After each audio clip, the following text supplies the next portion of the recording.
Lorsque vous donnez ces gâteaux industriels à votre enfant, vous le rendez addict à la junk food. Vous renoncez à l'éducation de son palais, vous le détournez d'aliments bons et sains pour son organisme et son cerveau.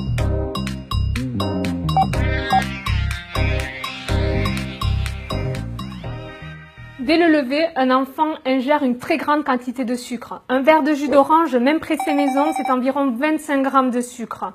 Un bol de céréales chocolatées qui leur plaît tant, c'est également 25 grammes de sucre supplémentaire. Un morceau de pain, c'est entre 15, 20, voire 25 grammes de sucre. De la confiture en plus, c'est environ 10, 15 grammes de sucre supplémentaire. Des viennoiseries, des gâteaux, on peut rapidement atteindre 50 grammes de glucides juste sur le petit déjeuner. Alors que de nombreuses études scientifiques nous ont prouvé que ce qu'il fallait amener au petit déjeuner, c'était plutôt des protéines et des graisses. Où sont-elles dans ce type de petit déjeuner? On continue. Au déjeuner, une part de féculents, c'est environ 35 grammes de sucre. Une tranche de pain en plus, c'est 15 grammes de sucre supplémentaire. En dessert, un yaourt sucré, c'est au moins 15 grammes de sucre. Pire si c'est une crème dessert, parce que dans ce cas-là, c'est à peu près 25 grammes de sucre. Au goûter, il y a souvent dans les cartables une compote, des gâteaux, un jus de fruits, et on atteint facilement 70 à 80 grammes de sucre en plus. Au dîner, il n'est pas rare que les légumes remplis de vitamines et minéraux aient déserté les tables, et de nombreux parents, pour satisfaire leurs enfants, vont leur donner un plat de pâtes ou un plat d'autres féculents. C'est à nouveau une grande quantité de sucre qui est apportée. Sur la journée, certains enfants peuvent avaler 300 grammes de sucre, ce qui représente 60 morceaux de sucre. Et ce chiffre peut littéralement s'envoler si à la place de boire de l'eau, ils boivent des sodas ou des jus de fruits. Au final, l'enfant n'a pas consommé les protéines, les lipides ainsi que les vitamines et minéraux nécessaires à sa bonne santé. Pire encore, son palais reste à l'état primaire avec une appétence uniquement pour le sucre. Cette éducation-là aura tout simplement été laissée de côté. Prenons ces biscuits Prince. Le son et le germe de la céréale qui a servi à usiner ces biscuits, qui sont normalement remplis de fibres, de vitamines et de minéraux, n'y sont plus. En revanche, tous les sucres de la céréale sont bien présents et passent rapidement dans le sang de vos enfants. Prenons un autre exemple. Cette compote, vous pensez que c'est l'équivalent d'un fruit ? Absolument pas. Les fibres du fruit ont été cuites puis broyées. La vitamine C, naturellement présente dans le fruit, a quasiment été détruite à la cuisson. En revanche, il reste tout le sucre des fruits. Et ne vous fiez pas au packaging. Quand vous lisez l'étiquette des aliments, ce n'est pas uniquement la ligne dont sucre qu'il faut lire, mais bien la ligne glucides.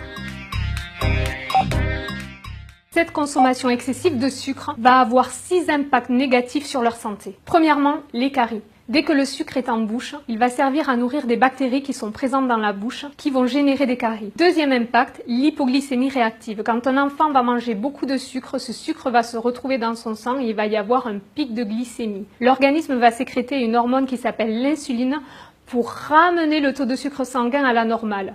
Malheureusement, il va plutôt générer une hypoglycémie réactive, c'est-à-dire qu'il va y avoir un manque de sucre dans le sang que le cerveau va enregistrer. Du coup, il va tout faire pour récupérer du sucre pour que la glycémie revienne à la normale. À ce moment-là, l'enfant a une baisse de vigilance, une baisse de concentration, il peut ressentir de la fatigue, il est moins performant à l'école. Troisième impact, l'hyperactivité. Quand il va y avoir cette hypoglycémie réactionnelle, l'organisme de votre enfant va générer des neurotransmetteurs et des hormones excitateurs. À ce moment-là, il y a une hyperactivité qui se manifeste. Quatrième impact, les glucides font grossir. Quand il y a ce fameux pic de glycémie, après que votre enfant ait consommé une grande quantité de sucre, l'insuline, l'hormone qui est sécrétée pour ramener la glycémie de votre enfant à la normale, va engendrer le stockage des graisses et des sucres sous forme de graisse corporelle. Cinquième impact, les triglycérides. Lorsque votre enfant consomme de grandes quantités de sucre, le foie transforme ces sucres en triglycérides. Ces triglycérides-là sont responsables de précirrhose. Il faut savoir que de nos jours, 3 à 11% des enfants seraient touchés par des précirrhoses du foie, une maladie qui normalement touche essentiellement les adultes alcooliques. En quelque sorte, les sucres, c'est l'alcool des enfants. Sixième et dernier impact, le diabète de type 2. On voit des enfants souffrant d'un diabète de type 2, diabète qui jusque-là apparaissait chez des personnes de plus de 50 ans. La raison, c'est que les cellules de leur petit organisme deviennent résistantes à l'insuline, l'hormone qui fait rentrer le sucre dans les cellules pour faire revenir la glycémie à la normale. Pour compenser, le pancréas sécrète encore plus d'insuline.